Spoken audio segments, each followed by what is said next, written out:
আমি শহীদ আদর্শের সৈনিক। আমি এই দল গায়ের জোরেই করে এসেছি, আমাকে দল করতে। আমি শহীদ জিয়ার সৈনিক, সারা জীবন সংগ্রাম করেই বিএনপি করেছি। আমি গায়ের জোরেই এই দল করে এসেছি।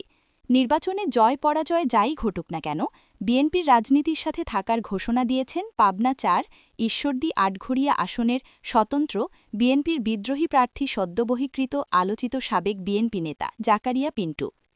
সোমবার ৯ ফেব্রুয়ারি বিকেলে ঈশ্বরদী বাজারের পুরাতন বাসস্ট্যান্ডে নির্বাচনী জনসভায় সাংবাদিকদের কাছে তিনি মন্তব্য করেন।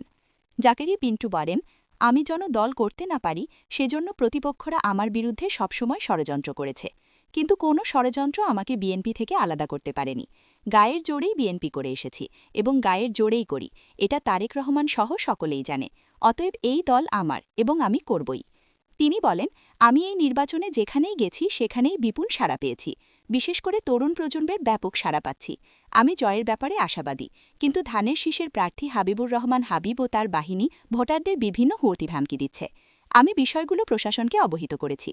জনসভায় উপজেলা বিএনপির সাবেক সভাপতি বীর মুক্তিযোদ্ধা শামসুদ্দিন আহমেদ মালিথার সভাপতিত্বে বক্তব্য রাখেন আটঘরিয়া উপজেলা বিএনপির সাবেক সদস্য সচিব মাঝগ্রাম ইউপি চেয়ারম্যান ফারুক আহমেদ খান, পাকশী ইউনিয়নের সাবেক চেয়ারম্যান জাকিউল ইসলাম তপন সর্দার, দাসুরিয়া ইউনিয়নের সাবেক chairman Aminul Islam Kennedy, মালিথাসহ BNP ও এর অঙ্গ সংগঠনের নেতারা।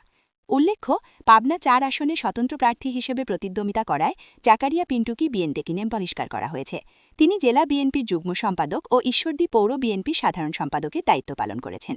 শেখ হাসিনাকে হত্যাচেষ্টার মামলায় ফাঁসির দণ্ডপ্রাপ্ত আসামি হয়ে কারাগারে বন্দী ছিলেন। ৫ আগস্ট পরবর্তীতে মুক্ত হন। প্রচুর ছাড়া মানে কি বলবো, আমি যেখানেই গেছি ময় মুরব্বী থেকে শুরু করে বিশেষ করে তরুণদের আগ্রহ যথেষ্ট। আশা রাখি আগামী ১২ তারিখে, বারবার বলেছি, পাবনা ৪ এই আসনটি একটি ভোট বিপ্লব হবে মোটরসাইকেলের পক্ষে। এখন পর্যন্ত সার্বিক পরিবেশ ভালো, কিন্তু আমার প্রতিপক্ষ ধানের শীষের লোকজন বা হাবিব ভাই নিজেই বিভিন্ন জায়গায় হুমকি ধামকি দিচ্ছে। রাত্রে তাদের বাহিনী বিভিন্ন বাসায় গিয়ে তাদের বাবা মাকে হুমকি দিচ্ছে। সাধারণ যারা ভীতু ভোটার তাদের বাড়িতে হুমকি দিচ্ছে যেন ১২ তারিখে ভোট সেন্টারে না যায়। এমন কিছু ঘটনা ঘটছে। আজকে আমি ঈশ্বরদীর মহোদয়কেও এটা অবগত করেছি। না, অবশ্যই আমরা গণতান্ত্রিক ধারাকে অব্যাহতি রাখার জন্যই আজকের এই ত্রয়োদশ জাতীয় সংসদ নির্বাচনের অপেক্ষায় ছিলাম। যেহেতু আমাদের নির্বাচনে আর মাত্র কয়েক ঘন্টা বাকি আছে, আমরা লেভেল প্লে যে নির্বাচনটা এখন পর্যন্ত যেটা দৃশ্যমান, এটা যদি থাকে অবশ্যই একটা ভালো নির্বাচন হবে।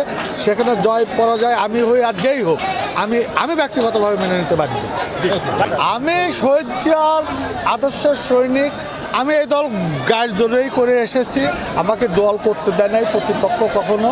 গায়ের জোরেই করে এসেছি এবং আমি গায়ের জোরেই করে, এটা তারেক রহমান নিজেও জানে। অতএব এ দল আমার, আমি করবই।